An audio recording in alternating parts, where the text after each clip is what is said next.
Hello student, again आपका स्वागत है एक न्यू वीडियो में। तो आज की वीडियो रिड्यूस ऑल के फोर्थ एंड सिक्स सेमेस्टर के स्टूडेंट के लिए रहेगी। इंटरनेशनल बिजनेस की आज हम थर्ड यूनिट डिस्कस करेंगे इंपॉर्टेंट क्वेश्चन के साथ।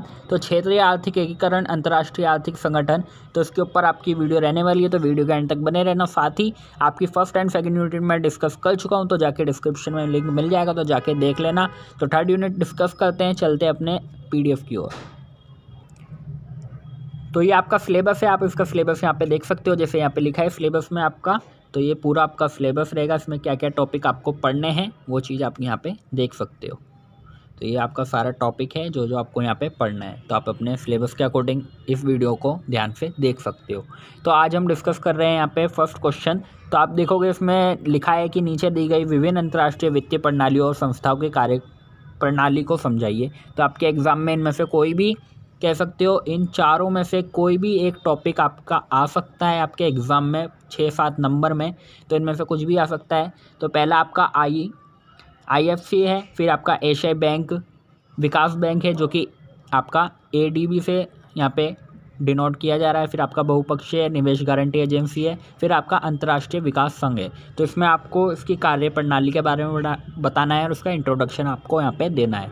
तो आपको यहाँ से स्टार्ट करते हैं। तो सबसे पहले IFC का देते हैं। देखो, IFC की जो स्थापना है वो 1956 में की गई थी। इसमें 133 देश के सदस्य हैं और ये कानूनी और वित्तीय रूप से IBRD से अलग है। हालांकि IBRD IFC के कुछ प्रशासनिक और अन्य सेवाएं प्रदान करता है। IFC की मुख्य जिम्मेदारियां हैं जिसमें वो निजी निवेशकों और प्रबंधन के सहयोग से उत्पादक निजी उद्यमों के लिए इक्विटी एंड दीर्घकालिक ऋण के रूप में जोखिम पूंजी प्रदान करता है। यानी कि उसका क्या काम है, वो जो उद्यम है उनकी इक्विटी और उनको ऋण जोखिम पूंजी प्रदान करता है। फिर साथ ही उसको स्टैंड बाय और हामीदारी व्यवस्था करके स्थानीय पूंजी बाजारों के विकास को प्रोत्साहित करता है और निजी तौर पर नियंत्रित वित्त कंपनियों को वित्तीय और तकनीकी सहायता प्रदान करके पूंजी के अंतर्राष्ट्रीय प्रवाह को प्रोत्साहित करना। तो ये इसके क्या हैं, कार्य हैं। तो इस तरीके से आप इसको पढ़ सकते हो IFC के बारे में। और फिर उसके बाद आपका B आता है जिसमें एशियाई विकास बैंक के बारे में आपको बताना है, ADB। तो एशियाई विकास बैंक एक बहुपक्षीय विकासात्मक वित्तीय संस्थान है जिसकी स्थापना 1966 में 31 सदस्य सरकारों द्वारा यानी कि 31 देशों के साथ की गई थी। इसमें बैंक छोटे या कम विकसित देशों की ज़रूरतों पर विशेष ध्यान दिया जाता है। यानी कि जो कम विकसित देश है उनको ज़्यादा ध्यान दिया जाता है एंड जो क्षेत्रीय और गैर क्षेत्रीय राष्ट्रीय कार्यक्रमों को प्राथमिकता देता है। उद्घाटन बैठक टोक्यो में आयोजित की गई है और नया नामित बैंक मनीला जो कि फिलीपींस में स्थापित किया गया है। पहले राष्ट्रपति श्री,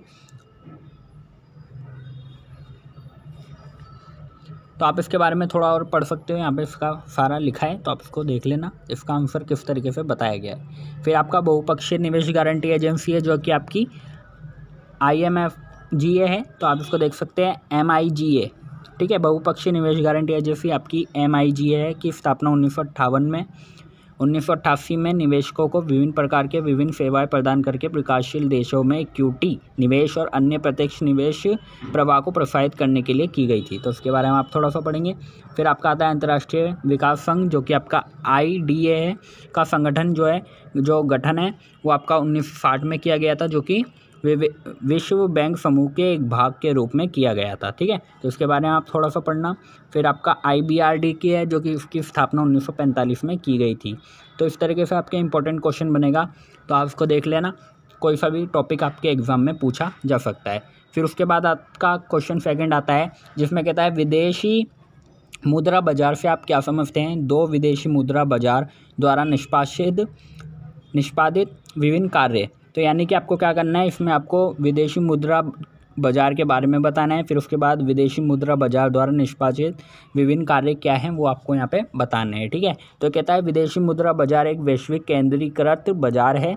एक मुद्रा का दूसरी मुद्रा से विनिमय आपका क्या है, यहाँ पे कहलाता है विदेशी मुद्रा बाजार, ठीक है। तो ये किसी भी देश या भौगोलिक क्षेत्र तक सीमित नहीं है। विदेशी मुद्रा बाजार बैंकों, वाणिज्यिक कंपनियों, केंद्रीय बैंकों, निवेश प्रबंधन फर्मों, हेज फंड और खुदरा विदेशी मुद्रा दलालों और निवेशकों से बने होते हैं, ठीक है। विदेशी मुद्रा बाजार के निम्नलिखित कार्य होते हैं। पहला स्थानांतरण कार्य है, यानी कि ट्रांजेक्शन यहाँ पे वो की जाती है, क्रेडिट कार्ड फंक्शन है यहाँ पे, फिर उसके बाद हेजिंग फंक्शन है। तो इस तरीके से इसके कार्य हैं, तो आप इसको थोड़ा सा डीपली पढ़ना, मैं आपको इंपॉर्टेंट क्वेश्चन बताता चल रहा हूँ। फिर उसके बाद आपका क्वेश्चन आ सकता है शॉर्ट नोट के लिए, तो आप वो भी यहाँ पे देख सकते हो। तो शॉर्ट नोट में आपका क्वेश्चन बनेगा कि विदेशी मुद्रा जोखिम क्या है, विदेशी मुद्रा एक्सपोजर क्या है, और आपका यूरो मुद्रा बाजार क्या है। तो इनमें से कोई भी क्वेश्चन आपके आ सकता है, तो तीनों चीज़ें आपको पता होनी चाहिए। तो विदेशी मुद्रा जोखिम क्या है, मुद्रा की विनिमय दर में परिवर्तन के कारण निवेश मूल्य में बदलाव के जोखिम को विदेशी मुद्रा जोखिम के रूप में जाना जाता है। ठीक है, तो इस तरीके से आपका क्वेश्चन बनेगा। ए आप यहाँ पे पढ़ लेना अच्छे से। फिर उसके बाद बी कहता है कि विदेशी मुद्रा एक्सपोजर क्या है। विदेशी मुद्रा एक्सपोजर विनिमय दरों में अप्रत्याशित परिवर्तनों के प्रति परिसंपत्तियों, देनदारियों या परिचालन आय के वास्तविक घरेलू मुद्रा मूल्य की संवेदनशीलता है। तो ये अपनी घरेलू मुद्रा के अलावा अन्य मुद्राओं में कारोबार करने वाली वैश्विक फर्म की गतिविधियों से जुड़ा जोखिम है। ठीक है, तो एक तरीके का जोखिम है जो कि आपका विदेशी मुद्रा एक्सपोजर कहलाता है। फिर उसके बाद सी आपका यूरो मुद्रा बाजार क्या है, उसके बारे में आप पढ़ लेना। फिर इंपॉर्टेंट क्वेश्चन देखते हैं और आपके क्या क्या इंपॉर्टेंट क्वेश्चन हो सकते हैं इस चैप्टर में। फिर आपका क्वेश्चन नंबर 4 आता है विदेशी, क्वेश्चन आपका आएगा कि विदेशी मुद्रा बाजार की अवधारणा पर चर्चा करें। अब विदेशी मुद्रा बाजार की अवधारणा क्या है वो आपको यहाँ पे बताना है, तो आप उसको देख सकते हो किस तरीके से बताया गया है। वो आप देख सकते हो कि विदेशी मुद्रा बाजार वह बाजार है जिसमें प्रतिभागी मुद्राओं को खरीदने, बेचने, विनिमय करने और सट्टेबाजी करने में सक्षम होते हैं। इसको विदेशी मुद्रा बाजार कहा जाता है। जहाँ पे सारे काम किए जाते हैं वो एक तरीके का विदेशी मुद्रा बाजार है। ठीक है, जहाँ पे आपका एक करेंसी में सारे कार्य किए जाते हैं उसको विदेशी मुद्रा बाजार कहा जाता है। इसके बारे में थोड़ा और डिटेल में लिखा है, तो आप इसको पढ़ सकते हो। इंपॉर्टेंट क्वेश्चन आपको पता चलते रहेंगे, बाकी आप अपने बुक से पढ़ते रहना। तो इसके सारे आंसर यहाँ पे लिखे हैं, आप देखते रहना। फिर उसके बाद क्वेश्चन नंबर 5 आपका बनता है विदेशी मुद्रा बाजार द्वारा किए जाने वाले कार्यों का वर्णन करें। तो इसका उत्तर यहाँ पे लिखा है कि हस्तांतरण कार्य है, क्रेडिट फंक्शन है। तो सारी चीज़ें आप यहाँ पे लिखी है, उनको आप देख लेना एक बार। इंपॉर्टेंट क्वेश्चन इसी तरीके से आपके बनेंगे जो आपके एग्जाम में 100% आएंगे। तो इसके बाद क्वेश्चन बनता है आपका कि स्पॉट मार्केट की अवधारणा पर चर्चा कीजिए। हाजिर बाजार से आप क्या समझते हैं उसके ऊपर व्याख्या करें। तो ऑप्शनल क्वेश्चन है, इन दोनों का आंसर जो है वो सेम रहने वाला है।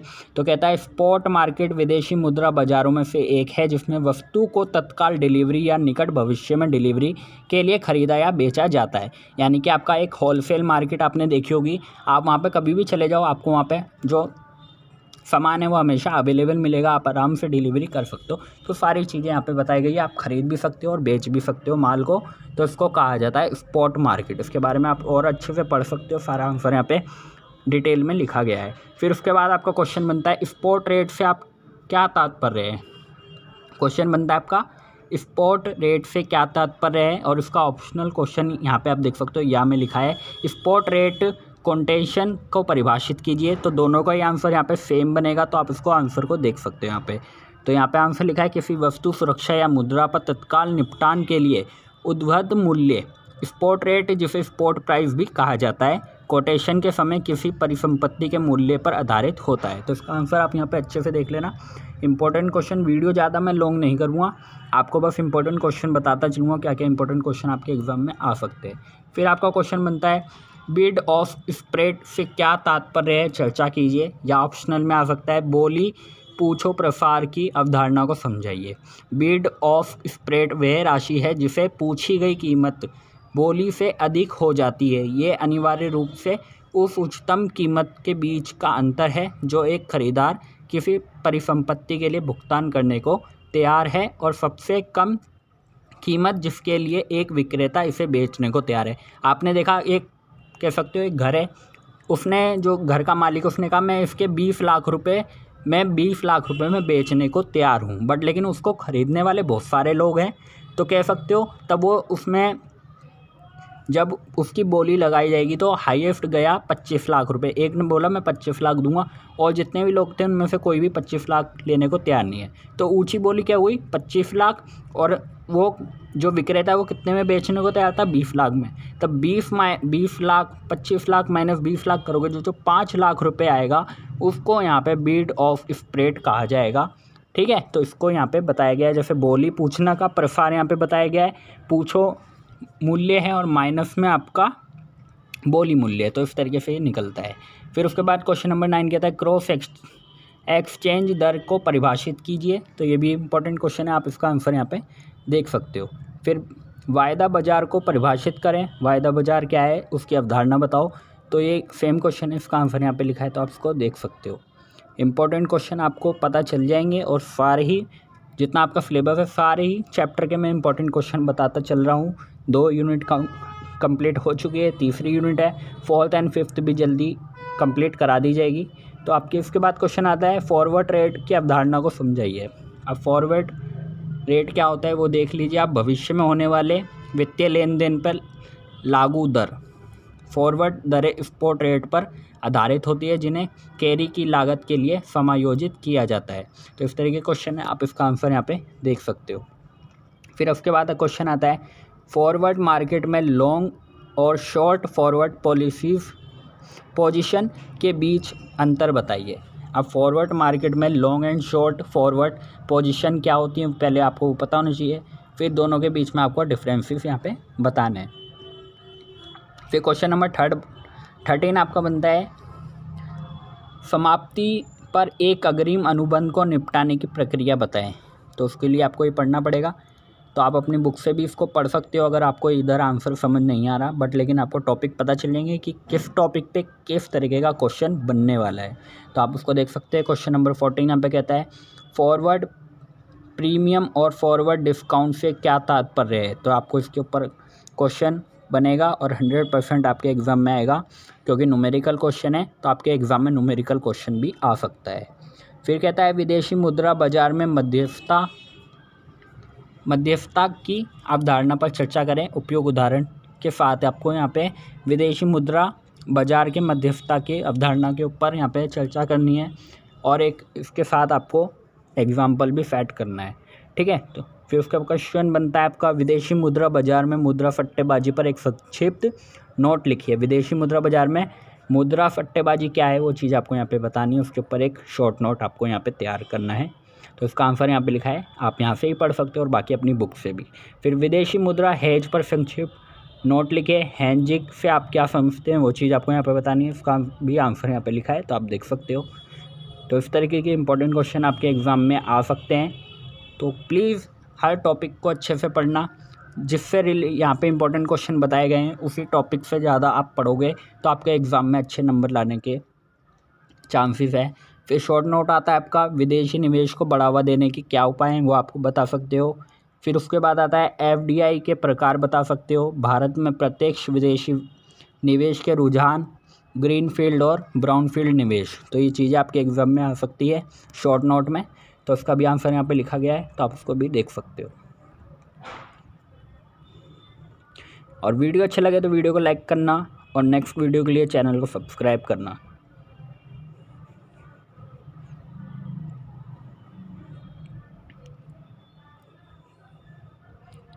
फिर क्वेश्चन आपका 19 बनता है यहाँ पे कि भारत की आर्थिक वृद्धि में विदेशी निवेश का क्या योगदान है।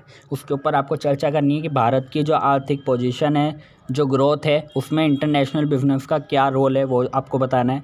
मैं शॉर्टली कहूँ, जैसे आप देखोगे एक्सपोर्ट होता है, इंपोर्ट होता है, तो एक्सपोर्ट जब होगा तो उसमें जो टैक्स होगा, जो हमारे पास डॉलर आएगा, उससे हमारे कहीं ना कहीं ग्रोथ होएगी। तो उस तरीके से आपको एग्जाम्पल सेट करके सारे ही योगदान बताने हैं, जैसे यहाँ पे लिखे आप देख सकते हो उसके आंसर को भी। और बाकी बुक में तो आपको ये क्वेश्चन का आंसर मिल ही जाएगा, बस आप जो मैंने क्वेश्चन बताए उन्हें नोट डाउन करो और बाकी अपना बुक से उन टॉपिक के ऊपर पढ़ो, तो आपको ज़्यादा फ़ायदा होगा। फिर क्वेश्चन आपका यहाँ पे बनता है वैश्विक व्यापार वित्त के विभिन्न स्रोतों की गणना कीजिए। वैश्विक व्यापार के वित्त की विभिन्न स्रोत क्या हैं वो चीज़ आपको यहाँ पे बतानी है। जैसे आपका निर्यात आयात बैंक है, कंपनी ऋण के साथ है ना, तो अंतर्राष्ट्रीय इक्विटी बाजार है, तो इस तरीके से इनके कह सकते हो स्रोत है। फिर क्वेश्चन 21 बनता है आपका इंटरनेशनल लीजिंग और इंटरनेशनल के बीच अंतर स्पष्ट करना है, यानी कि जो आपका इंटरनेशनल लीजिंग है और इंटरनेशनल लाइसेंसिंग है उसके ऊपर आपको अंतर स्पष्ट करना है। थोड़ा सा मिस प्रिंट है तो थोड़ा सा एडजस्ट करें। इसका आंसर यहाँ पे लिखा है तो आप देख सकते हो इसके आंसर को। और बाकी वीडियो अच्छा लगे तो वीडियो को लाइक करो, साथ ही चैनल को सब्सक्राइब करो इसी न्यू नोटिफिकेशन के लिए।